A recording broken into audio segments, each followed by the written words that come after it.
Hey Mav, can you hear me now? Sure can, Oh, loud and clear. perfect. Hey, yeah, I'm no longer rugged by X. All right, good stuff. Let's kick off the space then. So obviously it's been a very big week. In fact, the three of us are technically still in Istanbul, but in different locations.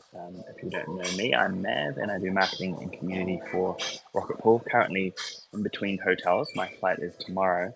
Langers is already at the airport, about to head back to Australia. Whereabouts are you, Ken?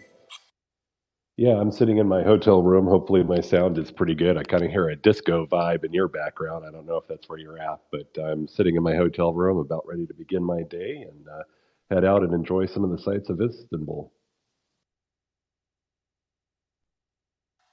All right, good stuff. Well, I will keep my talking to a minimum. We are here to talk about the previous few days' events, and there has been a lot going on. We've got, of course, Langers here. So I'll pass over to you, Ken. We have an agenda in Discord, a lot of exciting items to run through. So let's help to give people who aren't in town for DevConnect and the associated events a taste of what's been going on over here. Yeah, perfect. It's been just I think, an absolutely fabulous week. I don't know, what the team's thought is, but it's been at least now I think 7 days for me here in Istanbul, and just a tremendous shout out to just such a lovely city and community that's here. I didn't know quite what to expect. I don't think I really had it on my bucket list to visit Istanbul, and I think I made a big mistake in that because it's just been a fabulous city, a fabulous conference, and just a wonderful place to connect with friends on Ethereum and get to see a little bit of the city and the culture here. I don't know, Langers or Mav, what your thoughts were on the host city here. Yeah, it's amazing. The kind of the history, the cats, and probably the thing that stands out the most for me is the food. Food is absolutely amazing, like and everywhere, consistently good. Like conferences at the airport, at the like the restaurants are awesome. Like it's the food is amazing. Yeah, no arguments on that one. I gotta say, normally you attend some of these conferences and they do a little hotel food and it's kind of rubber chicken. But no, I mean, I think I probably had some of the best meals in my life in this city. So definitely, if you ever have the opportunity to go visit Istanbul, I would certainly put it on the top of my visit list or even come back to list. I've already talking with my wife, and we're going to have to plan another trip out here. But let's start with it. It's been a very busy week for the team and for probably anybody attending Dev Connect here. But it all kind of started with a pre-meeting. This is the one called Staking Summit, sponsored by Staking Rewards. And this one kicked off on, I think it was Friday of last week, right before Dev Connect. It certainly was an absolute pleasure for me to attend and get to see the team again, and especially just a great opportunity to meet one of the new members of the team, Grant. He's been very quiet on Discord, I think, kind of maybe lurking in the background, kind of sensing the community a little bit, but just what a great individual. Really committed to Rocket Pool. Learning a lot about the protocol, the interactions, and he certainly was working the connections. I know it's called an ecosystem, but in terms of business development. But it was great to finally meet Grant. What were did you get a chance for ask him about any of his experiences? Because I think this was one of his first first meetups here, I guess, after East Singapore. What was his experience like? Yeah, I think so. He's kind of getting used to. So he has like a corporate background, and he's kind of getting used to being in the crypto space. And uh, I think he's just blown away by how big it is, and yeah, he's learning a lot. He's learning a lot, kind of on the ground. He's talking to node operators. He's getting a good sense of how they feel and what their again, what the things that they like about Rocket Pool, the things they dislike about Rocket Pool. He's definitely meeting so many different protocols and or different protocols and I guess competitors as well. But there's a wide range of people that we've been kind of like chatting to over this last week. So yeah, he's kind of learning a lot. He's really enjoyed it. He's quite taken with the cats actually. I think we had to stop about 15 times just getting to the taxi to take pictures of the cats. But yeah, no, it's really good. He's really enjoyed it, and I think he's definitely gotten a lot out of it.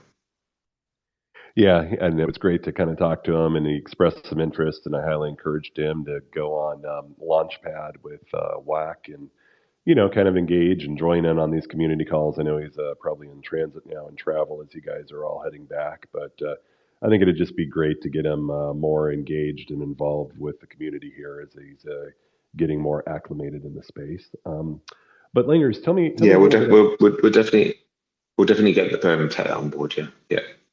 Yeah, yeah, perfect. Now tell me, it was an interesting conference, the staking rewards. I didn't know what to expect. I'd interacted a little bit with the two co-founders of Staking Rewards and was interested in it because I heard a lot about their first conference. This was their second one. The first one they did, and I believe it was Lisbon a year ago. And so this was kind of on my radar because it coincided with Dev Connect. It definitely made it a must attend conference. But what was it was a different vibe. I mean, different but good. But what was your sense? Like, could you maybe explain it and kind of what the attendance was and the topics of the presentations, and what was kind of your thoughts of the staking summit? Yeah, it was a very well organized event. Um, yeah, extremely well organized event. The talks were good. They had a bit of a different kind of like theme to them. A bit more uh, yeah, because staking rewards is not specific to Ethereum necessarily. And so it opens that up a little bit more to kind of like see other things that are going on. I mean, there was a lot of Ethereum stuff there, but it kind of opens it up a little bit more. Um, if I'm completely honest, I think I saw maybe two of the talks. Um, uh, that's the thing with these conferences. You tend to spend a lot of time kind of in the booth area and just talking to people um, and meeting people or arranging to meet people. So I didn't actually get to see many of the talks. The talks I saw were quite good. So that was good. So yeah, no, I definitely, yeah, it was definitely an interesting conference, and I think it was very well done. Yeah, and I'd say they probably had maybe 20 vendors there. Maybe I don't know if I totally counted them all, but somewhere near that number, maybe 15 to 20. And it was mainly, if I could use the phrase, I would say infrastructure providers of staking. There were a lot of staking protocols or Yes, services. yes, I'd say like infrastructure, a lot of infrastructure um, kind of providers. Yeah, yeah, Yeah, and I think it made it very interesting to just and kind of like you, there was a big lobby area where a portion of the vendors were, but just a big convening area that was importantly next to the food buffet and the just the tables, but just the number of conversations of people in the industries coming by. I think it worked really well to just be there and have conversations and confer with other protocols and about either common things in interest. There's a number of EIPs that I think benefits the entire staking community as a whole, and a number of the protocols that are using the beacon chain. And so I think that was pretty good to share um, thoughts and areas of commonality. And then I think it was also very interesting to discuss with some of the other protocols about their direction and their growth and kind of where they're going. Any key takeaways from that part of the conference? Mm, probably, to be honest, that one I was mainly catching up with different protocols and that sort of thing. There was definitely some interesting chats. Um, I think staking rewards themselves are integrating like a liquid staking dashboard and that sort of thing. They were showing us what that was kind of looked like. So that was really interesting. So yeah, no, there's definitely a lot going on. I was mainly catching up with other protocols though.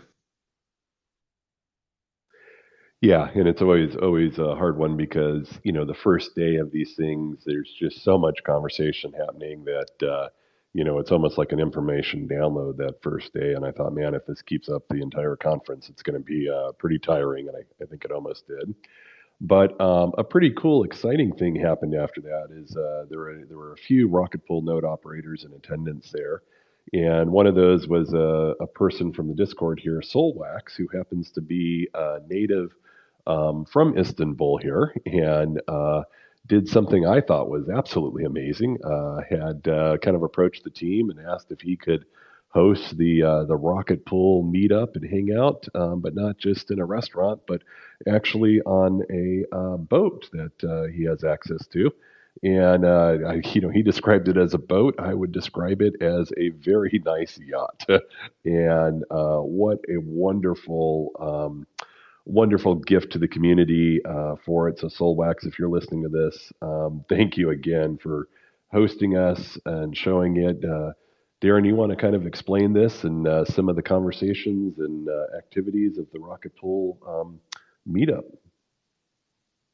Yeah, so no, uh, it was amazingly kind of like generous of Solvac. So um, and the hospitality is off the scale. So um, I think so. We plan to do some sort of community gathering at like a bar, and Solvax kind of came up and said, "Look, well, I've got access to a boat, and we can go out on that." It was an amazing day. It really was. So. We kind of like chilled out for a little bit on the top deck, cruising around the Bosphorus. And Solwax was kind of like pointing out a lot of the sites and that sort of thing. He kind of got round to everybody and was having a good chat to everybody and making everyone feel very at home. And so yeah, so we got to see. We actually were amazingly lucky with the weather because the day before it was absolutely terrible, and the day after it was terrible. But that Sunday, it was perfect, absolutely perfect weather. So we were cruising along on the boat, and yeah, it was a fabulous day. There's some awesome chats. We had people from ETHStaker, people from DAppNode, people from there's a few other bits and pieces, a few node operators. And so yeah, it was a very nice day.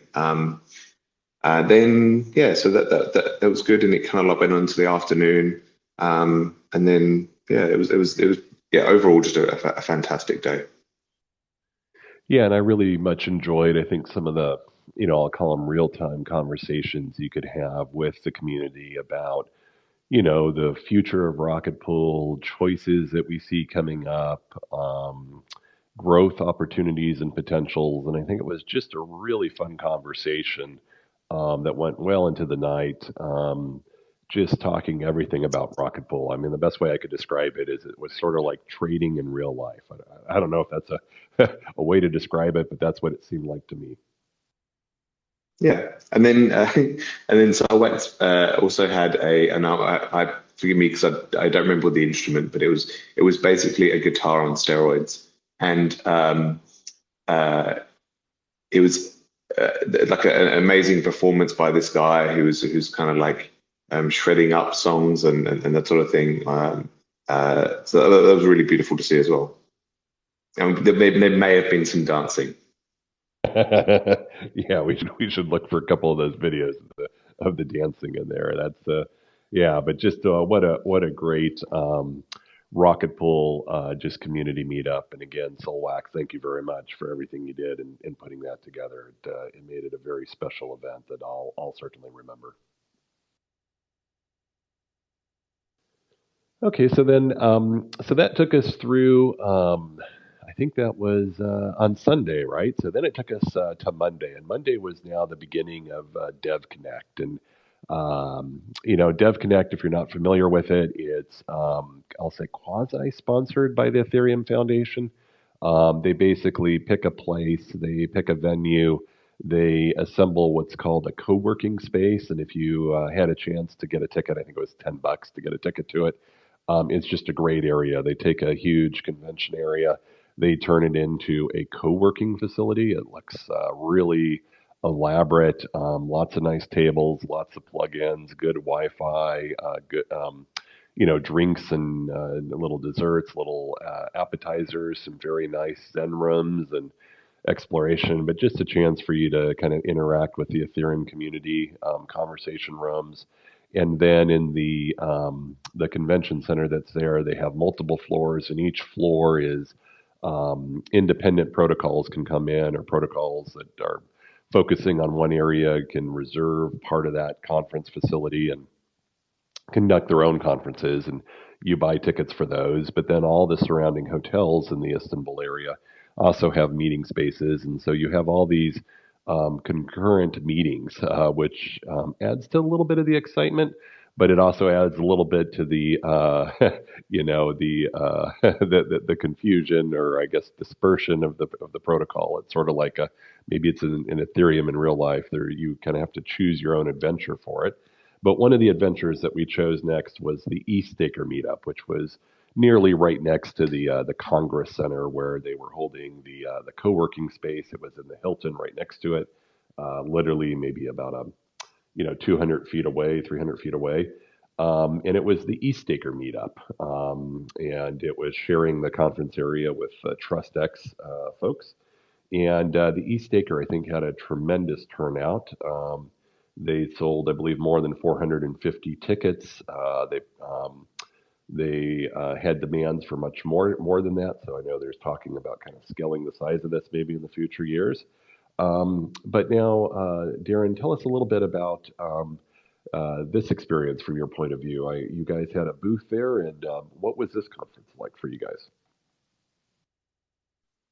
Yeah, so the staking summit was quite cruisy for us because we were just free range going around the conference.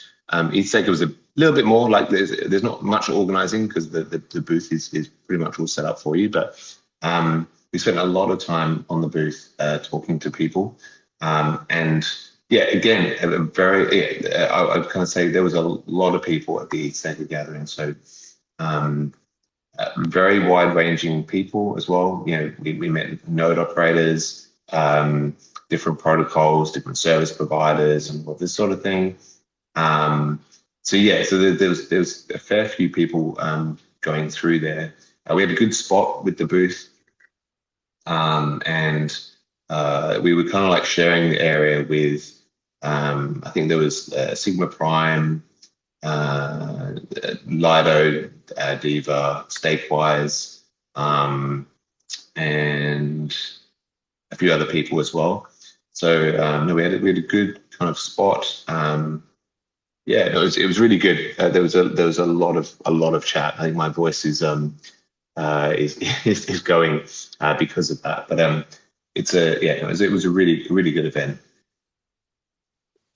Yeah, just a tremendous shout out to the eStaker crew that put this together. I had dinner with them last night, and just a tremendous amount of volunteers from the eStaker community that put together this thing and assembled it. And I thought I got the opportunity to MC one of the rooms, and I just thought the speaker lineup was exceptional. I'm looking forward to, it's a little hard as MC because you have to you've got a lot of duties in the background. So I didn't get a chance to fully maybe immerse myself in all the talks. There's a few of them I want to go back and replay, but I understood it was live streamed. So if you were viewing at home or if you view it online, I'm sure it's recorded. You probably have a really good view of the presentations there. And they had two concurrent rooms going. So even if you attended, you only saw half of it. So I think a lot of people are going to watch the presentations on replay, but Darren, you did a presentation that I thought was just exceptional on 4788. You want to give just a short gist of that? Yeah, so EIP 4788 is this thing that puts the beacon state root, or it provides access to the beacon state root by smart contracts, and it's actually a funny one because it's a really small EIP, but it has the potential to have some massively positive impacts on the staking space. So essentially, this EIP makes staking protocols so much more efficient, so much more decentralized. So there's some issues with how it works, with how kind of Ethereum works at the moment, where smart contracts can't actually see any information on the consensus side of things. And for most applications, that's not really an issue, but for staking applications, it does pose a big challenge. So this actually fixes that, and it means that staking protocols are going to become a lot more decentralized, a lot more trustless, a lot more efficient. So yeah, and also it opens up a massive design space for kind of like new protocols, or even like new staking related applications and that sort of thing. So in my talk, I'll kind of give a couple, like a trivial example, but just to kind of like show how the EIP works. But it's a very exciting EIP. It opens up a lot of doors, and we're certainly going to take full advantage of that ideally in Saturn, so that we can kind of translate those back into efficiency and trustless improvements for Rocket itself. Yeah, excellent. And I do encourage anyone. It was, I thought, a great presentation. And Darren, you just have a natural ability to take complex items and make them very clear and simple. And so I do encourage anyone listening to this call, because of the importance of this EIP that is coming in Cancun here. At least it appears to be on the list. I think they've kind of finalized the EIPs, and Denab Cancun coming up here. That it's definitely worth listening to your talk, I think, so we can better understand it as a Rocket Pool community. I believe you did it. I believe you did a talk as well. Yeah, I did. I'm reciprocating, but please give us an idea about your talk.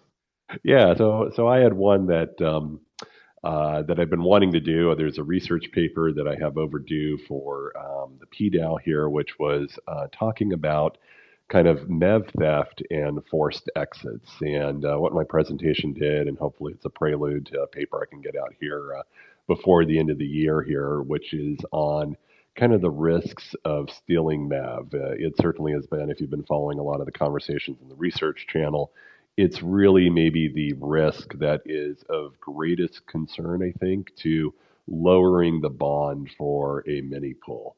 And it's there's a number of there's maybe two strategies for stealing MEV, and there's a number of what I would call countermeasures, some that are much better than others. But it basically ended with support for an EIP that's under consideration. It's as I understand from conversations with some of the core dev folks that I was able to meet here, not in consideration for Deneb, but is maybe highly probable, or maybe hopeful. I don't know the correct word, or maybe it's just probable for inclusion in Electra, which is the next release afterwards. I understand there's a lot of growing support for dealing with the Verge, which is the Verkle tree conversion.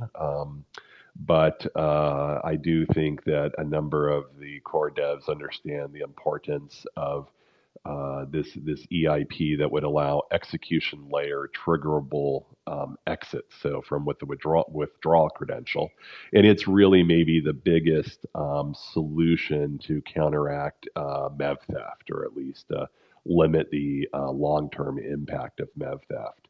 So this was I thought one great thing of the Dev Connect is there was this intermingling between protocols and the core devs where you could raise these questions, you could share it, and I'm optimistic because I did learn from a lot of the protocols that that everybody has a need for this one. Lido has a need in their roadmap. Eigenlayer has a need for this. Rocket Pool certainly could benefit greatly from it.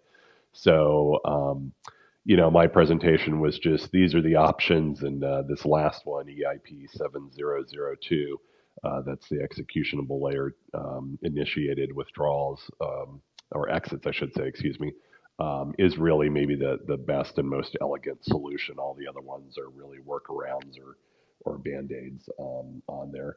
I think it went well. It's always hard to put a lot in 20 minutes.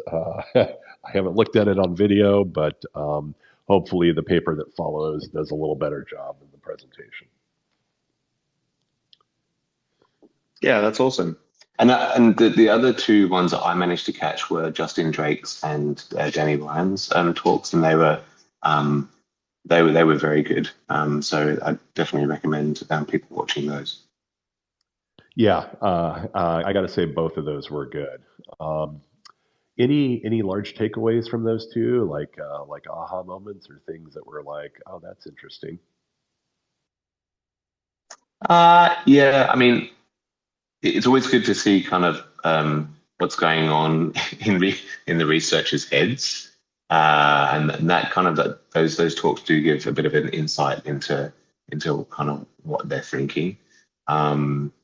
It doesn't at the moment everything's still a little bit open, so we're not we don't know which way that's going to go, but it always is good to see that. Justin Drake also gave us a shout out, or in a way gave us a shout out, so that was always nice to see. Yeah, I liked that too. And on Justin's talk, the thing that really just I don't know why, maybe it was always there, but it was really a realization for me was, I kind of thought the merge was done, right? But I did not realize maybe all the technical debt or maybe all the parts of the merge that we don't use now as we've matured the protocol or are thinking different ways. And there's all these components that we don't need or we should maybe do a slightly different way. And to me, it kind of told me there's still a lot to do with the growth of Ethereum and the maturity of the beacon chain. And so I think that, things are not going to solidify for quite a while or ossify for quite a while. And Rocket Pool will really need to pay attention to where the core protocol is going and how this evolution or development may affect positively or negatively Rocket Pool. But it really told me that we really should be paying close attention to this in our research side and really understanding how these future thoughts of Ethereum interact with Rocket Pool. Yeah, it's interesting because some of the times they've kind of like tried to look ahead, and so they've built things kind of like ahead of time, and then end up not using them, which is that does happen in software development quite a bit. You kind of you have to kind of like there's a phrase which is you're not going to need it in software development where it's good. It is good to look ahead, but you also at the same time, things move so quickly. In particular, the Ethereum space, where the research is changing all the time, that things can change in the meantime. So it's interesting to see that.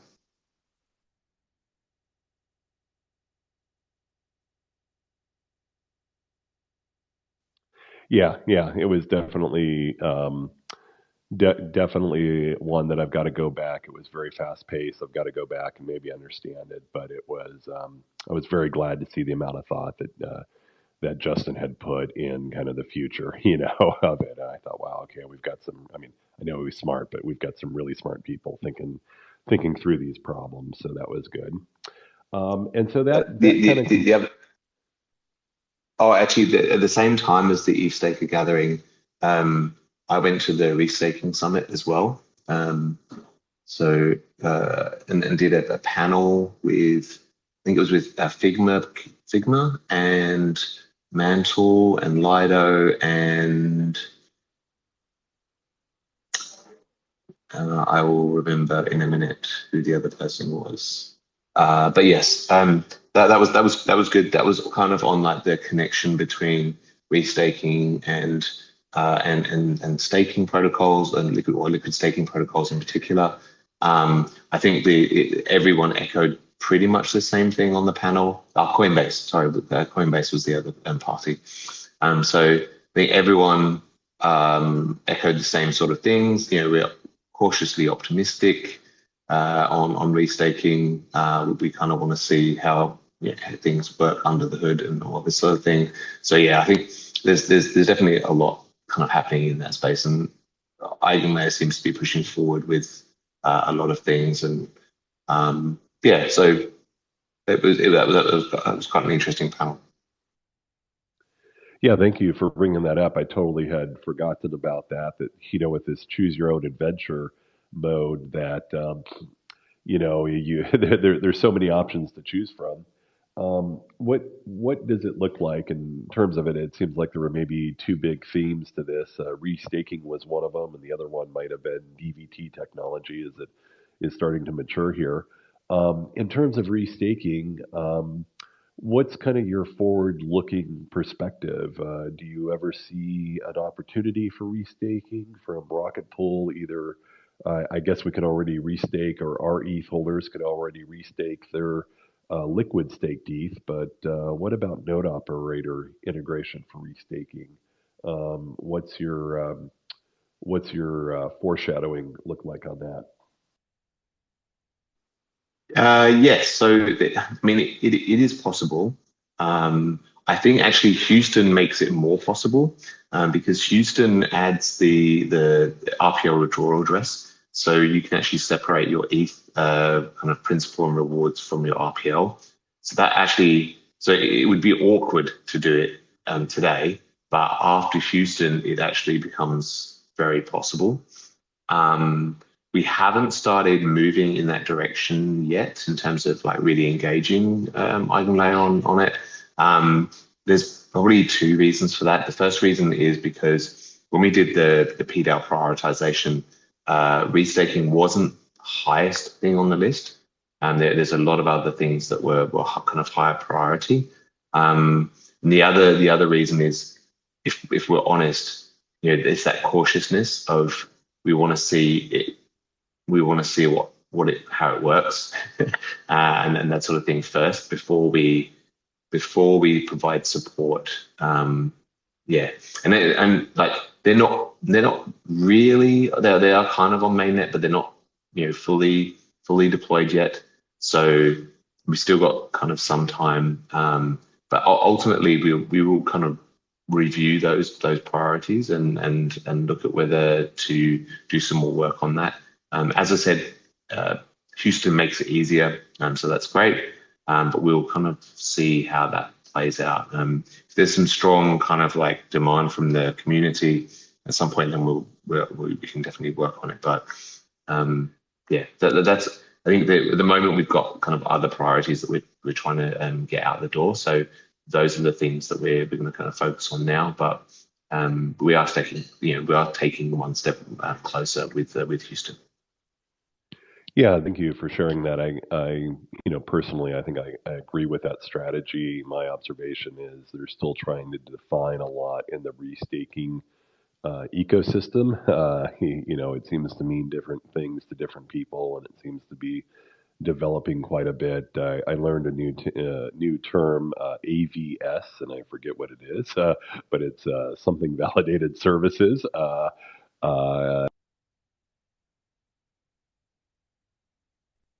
and it still has to develop quite a bit. And the other thing that I know we'll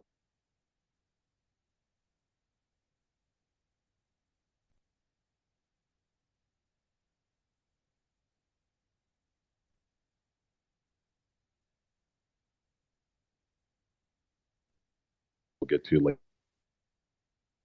operator collateral to restake, which would be, I think, an ideal thing for Rocket Pool and for the.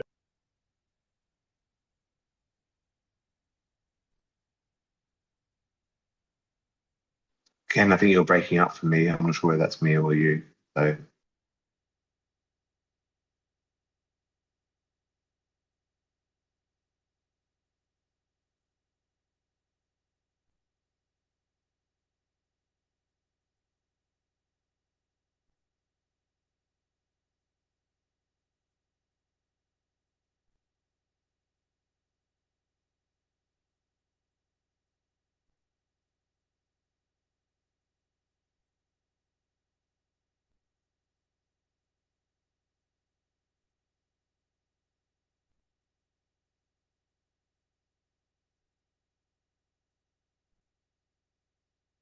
Hello, Ken.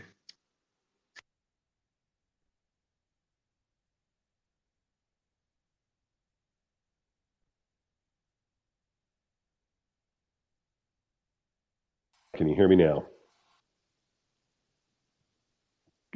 Oh, perfect. I see a thumbs up there. Yeah, sorry about that, but I was just simply agreeing that I do think that is the direction to go, is to observe the space. And that my hope is that Rocket Pool moves to ultra low ETH bonded mini pools. And so therefore,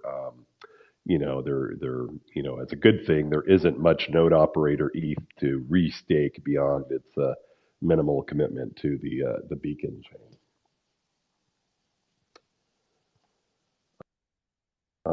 Okay, so then there was one final conference that you had an opportunity to attend, as well as myself, which was the Nethermind Summit. Darren, you want to talk us a little bit about the Nethermind Summit and your experience on there? Yeah, I mean, that was a slightly smaller event, but still very well attended. Um, some very interesting talks, actually. Um, I think I watched one with Ocean on DBT. I think the one that was the standout for me was one moderated by a guy called Ken Smith. It was on execution layer client diversity. That was probably the standout one for me. Well, thank you for saying that. I actually really enjoyed moderating that one because I got to meet a couple of the devs on the execution layer side, and a couple of interesting things there. It was interesting to see Lighthouse there that is hoping with a partnership to produce a execution layer client. So that would increase the diversity. I think that would bring it to 5 execution layer clients, or 4 if I'm losing track. We had 4 members on the panel, and I think we were missing the Aragon team, so that would bring us to 5. But the thing is that I learned is that it's actually very important that we have diversity on the execution layer. I did not realize the importance of it. I learned a little bit on the sideline that there was a big push for consensus layer diversity pre-merge because they knew they had a stable client in Geth. They knew that the merge was very complex. They knew that there would be security or safety if we had diverse clients, and that did prove to be true. I chose one of the clients that was having difficulty around the merge, but because we had good client diversity, the merge was a success. But one of the things that I learned is that if there is a very severe fault on the execution layer, and one of the execution layers somehow incorporates an invalid block into the blockchain, and it's by a supermajority client, that's pretty much a death blow for Ethereum. We would have to do like some of these other protocols do, and kind of roll back the chain or restart it from a quasi genesis block or something like that, and that would just be very devastational to Ethereum.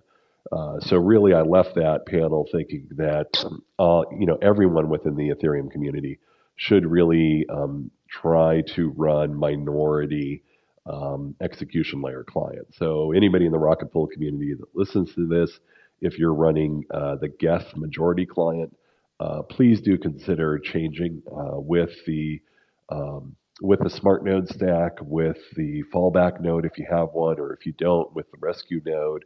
It is incredibly easy in Rocket Pool to switch your client, still continue to make your attestations, allow it to resync, and you can be running any one of the other minority clients. So just a point of advocacy here to run a minority client, both on the consensus layer, but even more importantly on the execution layer.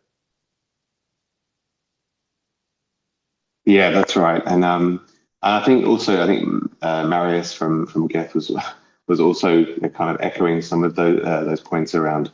They don't necessarily.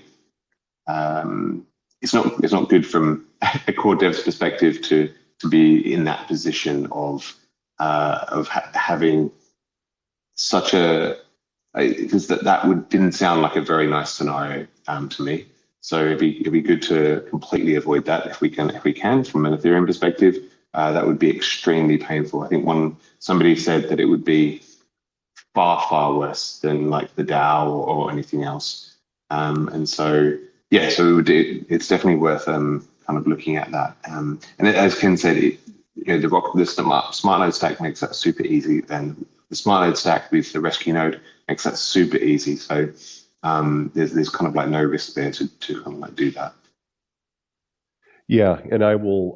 I learned from the Nethermind team that had sponsored this meetup, this conference, that they did record these talks, and it will take them about a week or 2 weeks, they said, to get them up on the web. And as soon as they are, I'll make certain that the community knows where they are so they can watch them.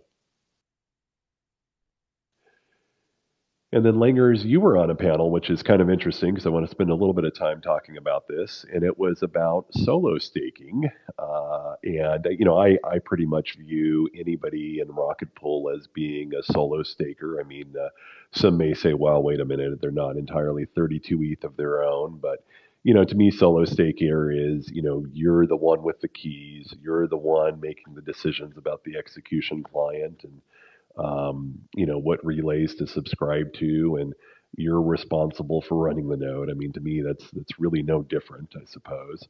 There might be some organization, right, in that we're part of the Rocket Pool community, and so there is a little bit of allegiance to that, right? So there could be some arguments. Maybe we're not entirely solo nodes. But I was quite surprised. Maybe I had a little bit of foreshadowing it this week. But one of the other guests up there on the panel with you was Dimitri from Lido.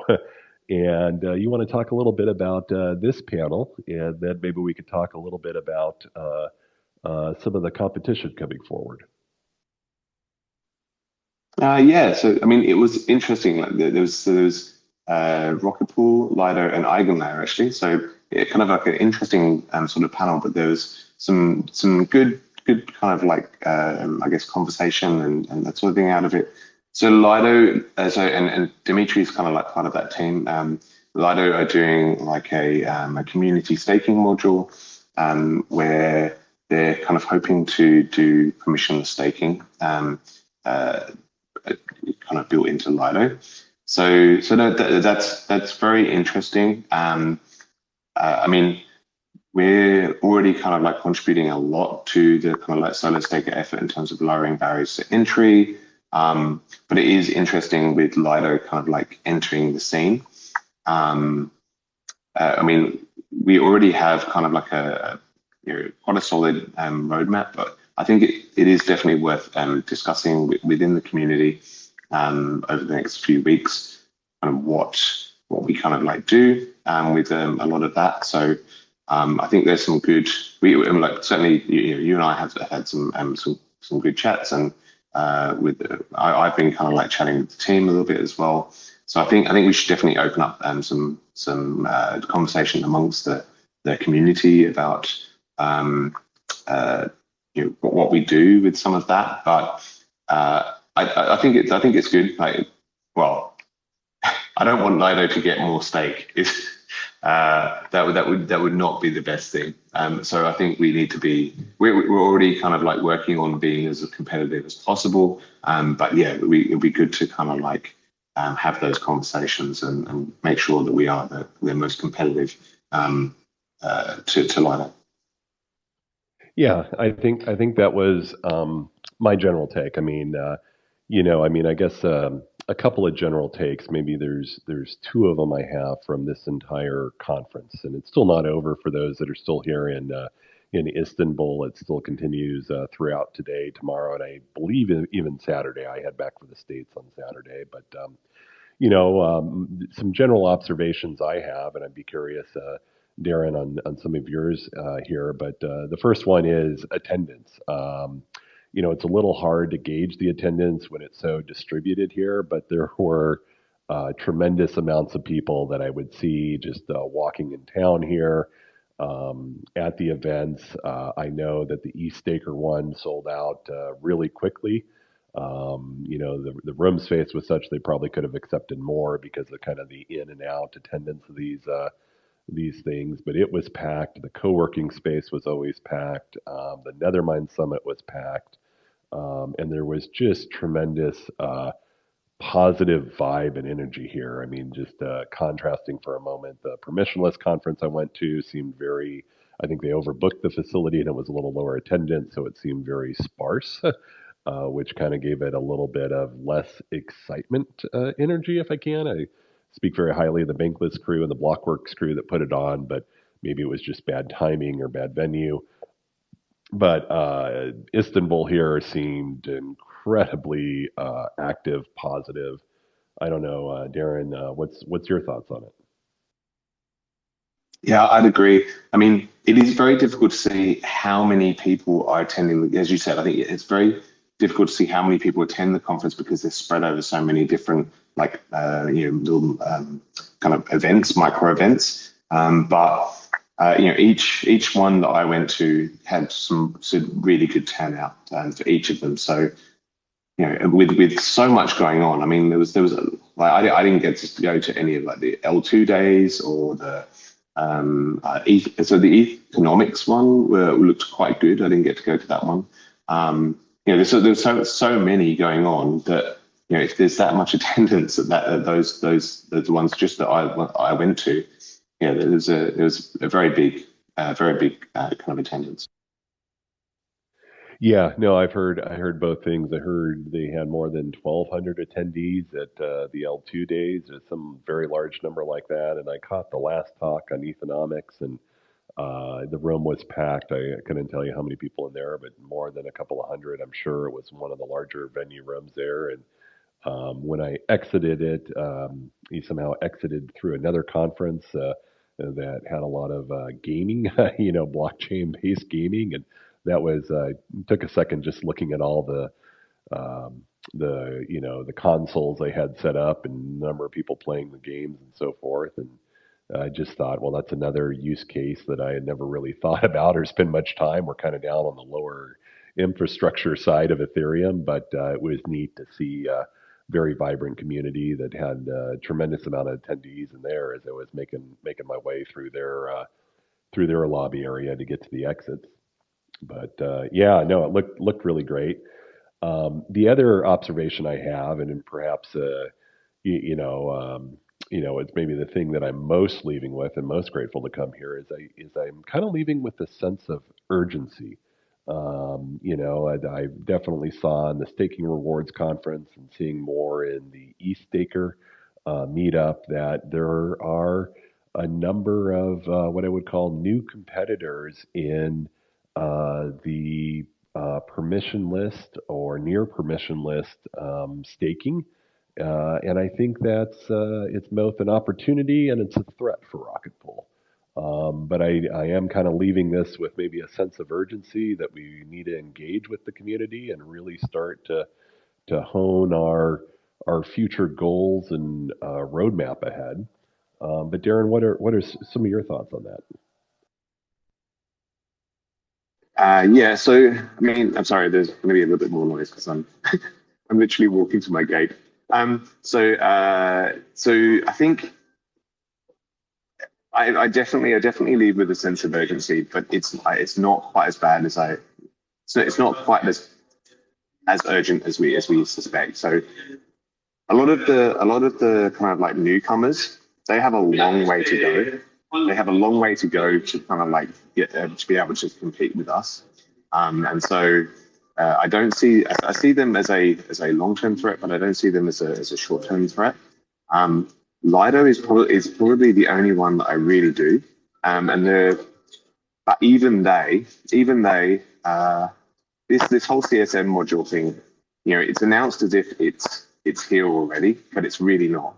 They've got at least, they said 6 to 9 months, which really that means 12 months until that's going to be on mainnet.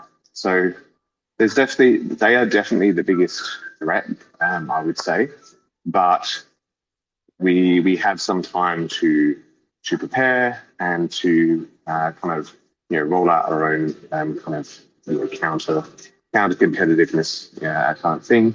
I think newcomers actually in general are fine. I think as Lido is pretty much the only one I kind of feel strongly about in terms of the competitive set because they already have this massive dominance and they can kind of use that to their advantage. So they're the only one I'm very kind of very mindful of. The other ones, I think competition is good. In this space, we do need more competitors. They need to develop.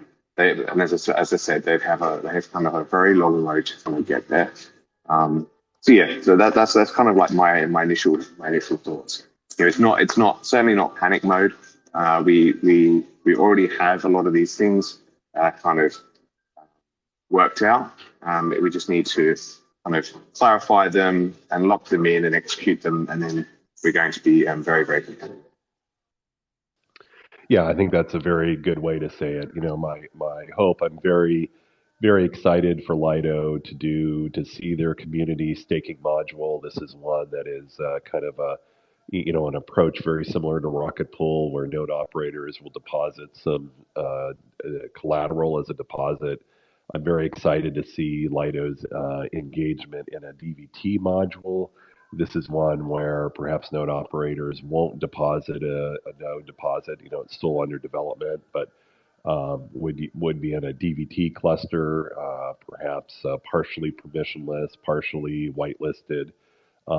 My hope, though, for Ethereum as a whole is that this would just help diversify the amount of stake that Lido has by taking, a substantial portion from their whitelisted, what they call their curated module, and moving it into these more decentralized and permissionless modules. But I certainly, for the sake of Ethereum, don't want to see more centralization of adding more stake to a single operator, right? I don't believe any operator, including Rocket Pool, should have that significant level of dominance of the stake ETH under their protocol. And like you, I'm hopeful for some of these promising new staking protocols that are coming forward. So I do think it offers, like I said, both an opportunity and a threat. And I'm leaving here with maybe a new sense for a renewed call to action among Rocket Pool to kind of the community to engage and really think about our next steps and the opportunities for growing the Rocket Pool community and growing the protocol. And the opportune time does seem to be present here because it's a rapidly growing ecosystem with a lot of new players now coming on board. Darren, how are you doing for time? I know you're headed towards your flight here, but do we have time to just do some quick updates about Houston and Saturn, or should we start to wrap the call up a little bit here? Unfortunately, I think I'm out of time. I've got a board now, unfortunately, but we will give better kind of updates on Houston and everything else. I can give you a very, very quick one. So with Houston, we start audits next week. So that's kind of like the key takeaway for Houston. It's kind of like feature complete.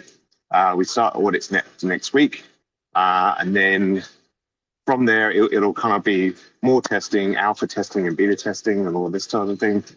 So yeah, that's kind of like where we're at with Houston. Well, excellent. Well, I won't keep you any longer. Langers, it has been an absolute pleasure to hang with you and the rest of the team here. Wish I could give you a big hug goodbye here, but safe travels on your trip back to Aussie land here, and we will catch up in trading or at the next community call. Thanks, mate. Have a good one. It's great to see you. All right. Thank you all for joining us today.